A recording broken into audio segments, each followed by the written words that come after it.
What happens when one of television's most outspoken hosts tries to ambush a beloved Hollywood icon, only to have it backfire spectacularly?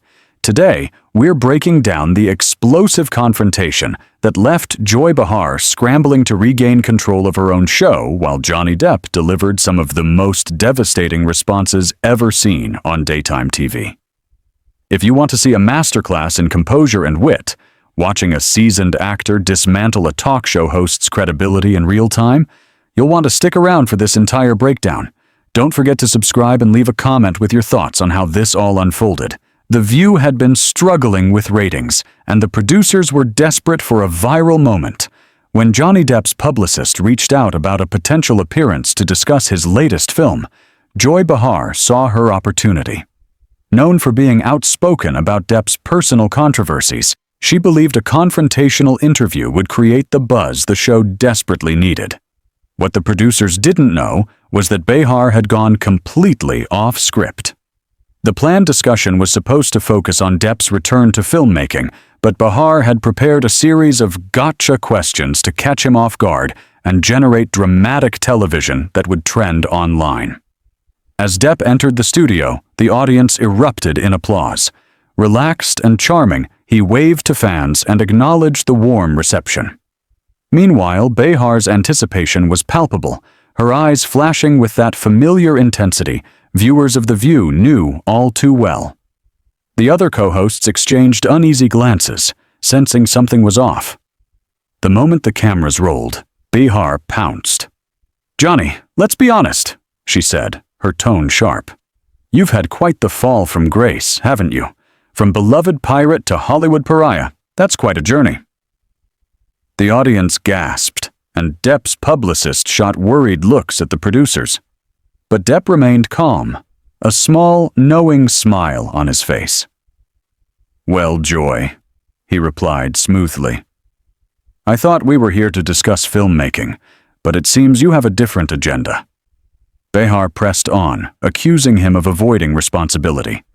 The tension in the studio was thick, with cameras zooming in for a reaction. But instead of anger or discomfort, Depp's expression shifted to amused disappointment.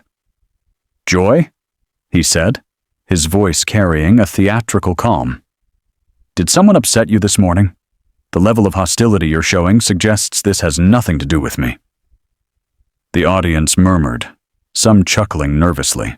Flushed but undeterred, Behar fired back, insisting her questions were legitimate journalism. Depp leaned back, relaxed and measured. "Joy, I've been in this business for over 3 decades.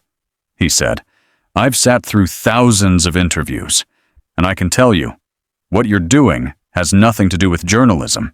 It feels personal, and I'm curious why." The other co-hosts squirmed, trying to interject, but Behar waved them off. "Personal?" she scoffed, forcing a laugh. "Everything about your life has been public for years. You can't have it both ways." Depp smiled wider, almost impressed. "You're right about one thing," he said. "I've learned that when someone is this determined to make another person look bad, it usually says more about them than their target." The studio went silent, hanging on every word.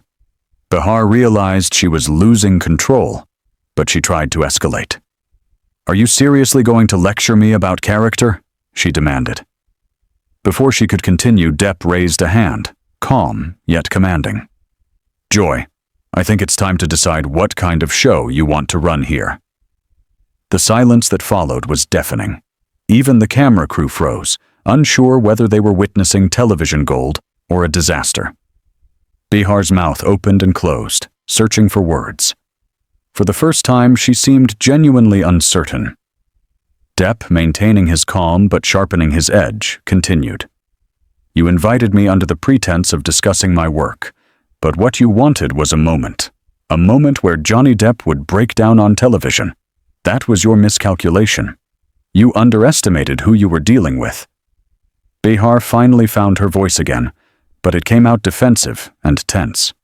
The battle for control of the narrative had reached its peak, and Johnny Depp had already won the audience. "I don't know what you think you're implying, Depp began, his voice calm but pointed. "But I'm a professional journalist. Or rather, a professional actor speaking with journalists, with decades of experience in interviews. I don't need to create moments. They happen naturally when people are honest." The audience leaned in as Depp repeated, almost amused. "Journalist. Joy, with all due respect, you host a daytime talk show where you and your co-hosts discuss pop culture and politics. That's entertainment, not journalism. And the fact that you're hiding behind the word journalism to justify what is clearly a personal attack tells me everything I need to know about your character." What had started as an uncomfortable ambush was now turning into a masterclass in composure under pressure.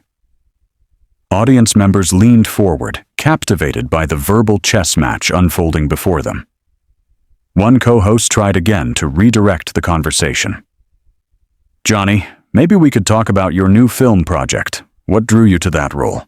Behar cut her off, firm and determined.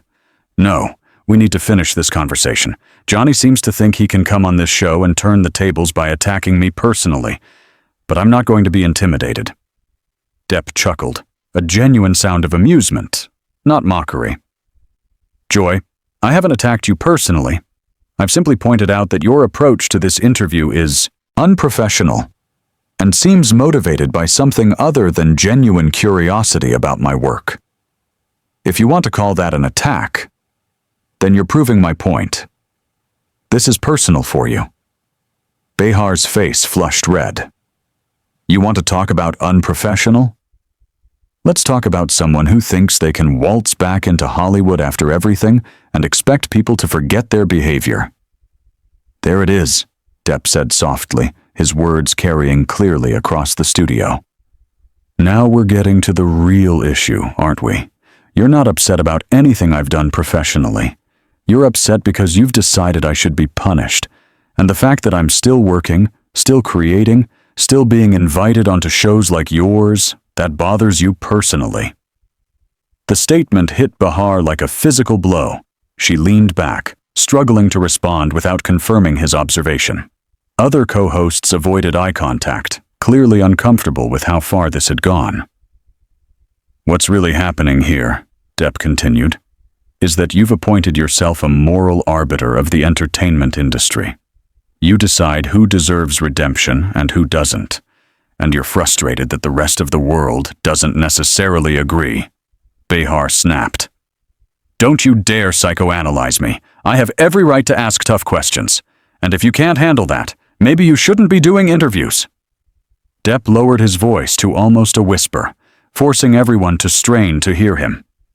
"I've handled tougher questions from actual journalists who knew how to ask them without making it personal. What you're doing isn't tough questioning, it's mean-spirited, and the fact that you can't see the difference is deeply concerning." The camera captured Behar's reaction perfectly. Anger, embarrassment, and something approaching panic. She had expected him to get angry or defensive, but instead Depp methodically dismantled her approach while remaining perfectly composed. "You know what I think happened here?" he said, addressing the entire studio. "Someone told you that being aggressive and confrontational makes for good television. You confused aggression with intelligence. You thought that if you came at me hard enough, I'd crumble, and you'd look like some fearless truth-teller. But ambushing a guest? That's not fearless. It's cowardly." The audience went completely silent. Even the other co-hosts were transfixed. Behar looked desperately around for support, but found none. Depp leaned forward. "When preparing for this interview, did it occur to you that I might actually be a human being with feelings? Or did you just see an opportunity to score points at someone you perceive as vulnerable?" Behar opened her mouth, but no words came out. She had run out of arguments. Silence stretched, heavy and unbroken, and it was clear she had lost control. Not just of the interview, but of the entire situation. Finally, Depp delivered the closing blow. "Joy, I came here to talk about my work, to connect with your audience, to have an intelligent conversation. Instead, I've been subjected to what feels like a personal vendetta disguised as journalism. Your viewers deserve better than that. And frankly, so do you." The weight of his words hung in the studio like a challenge. Behar sat frozen, her usual quick wit gone, and for the first time, everyone could see she was completely out of her depth. The camera operators were capturing shots that would become legendary, every micro-expression of Behar's growing panic recorded in excruciating detail. Behind the cameras, a producer could be seen frantically signaling for a commercial break. But Behar either didn't notice, or was too proud to take the lifeline being offered. Instead, she made what would prove to be the biggest mistake of her career, doubling down on her failed strategy. "You know what, Johnny?" she said, her voice trembling with barely controlled rage. "You can sit there and act like the victim all you want, but everyone watching knows exactly what kind of person you really are. You can't charm your way out of the truth forever." At that moment, something shifted in Depp's demeanor. The patient, almost amused tolerance he had maintained vanished, replaced by a cold precision that made the entire studio sit up and take notice. "Joy, listen carefully to what I'm about to say, because this is important," he began. "You just accused me of being a bad person on live television without offering a single specific example. That's not journalism, that's not entertainment, that's defamation. And the fact that you think you can do this without consequences tells me you've been surrounded by yes people for so long that you've forgotten how the real world works." Behar's face went pale as the implications sank in. She glanced at the producers again, desperation written across her features. "But here's what's truly tragic," Depp continued. "You had a chance today to have a real conversation with someone who's spent decades in this business, someone who could have shared insights about creativity, resilience, and the craft of acting. Instead, you turned it into a cheap shot fest because you thought it would make you look tough. All you've shown your audience is that you're willing to sacrifice basic human decency for a viral moment." The audience was riveted. Nods of agreement were visible. Behar scanned the studio for support, finding none. Even her co-hosts avoided eye contact. Depp turned to the cameras. "I want to address your audience directly. You deserve hosts who treat guests with respect, who ask thoughtful questions, and who are genuinely interested in conversation rather than conflict. What you've witnessed today is what happens when someone mistakes cruelty for courage." Behar finally shouted back, her voice a desperate shriek. "How dare you lecture my audience? This is my show, and I'll run it however I see fit." "Actually, Joy," Depp replied with devastating calm, "this is the network's show, the sponsor's show, and ultimately the viewer's show.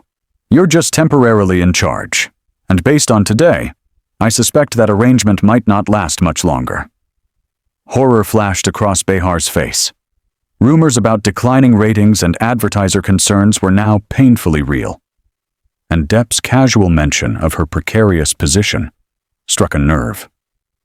"What we have here," Depp continued, "is someone so comfortable with being mean that they've forgotten how to be anything else. You've built your career on saying what others won't. Somewhere along the way, you confused honesty with cruelty. Now, when faced with someone who won't be intimidated, you don't know what to do." Behar stood abruptly, her chair rolling back and nearly knocking over a stage light. "I don't have to sit here and listen to this," she shouted. "Actually," Depp said, remaining seated and composed, "you do. You invited me here. Unless, of course, you want to walk off your own show, which, I suppose, would be one way to handle it." Behar realized she was trapped. Walking away would make her look weak. Staying meant enduring a public dismantling of her credibility. She sank back into her chair, her attempt to regain control pathetic to watch. "We're going to take a commercial break," she announced, voice shaky. "No," Depp said firmly. "We're going to finish this conversation first." The power dynamic had shifted completely. Even Behar's crew seemed to be taking orders from Depp now. The cameras kept rolling as he delivered what would become some of the most quoted lines of his career. "Joy, I want you to remember this moment," he said, his voice carrying the theatrical weight that made him a legend. "I want you to remember what it feels like to realize your cruelty has consequences. Someday, when you wonder why people stopped taking you seriously, why your show faltered, why friends stopped returning your calls, you'll think back to today and understand it all started with your choice to be needlessly cruel to someone who came here in good faith." Behar finally broke down completely. Tears streamed down her face as she screamed, "Cut the cameras! Cut them now! This interview is over!" But it was too late. Chaos erupted in the studio, producers running to salvage the situation, while Depp sat calmly, like a man who had just taught a masterclass in handling a bully. Within hours, the footage would go viral, and by the end of the day, Behar's name was trending worldwide for all the wrong reasons. In trying to destroy Johnny Depp's reputation, Joy Behar had destroyed her own, showing the most basic rule of television.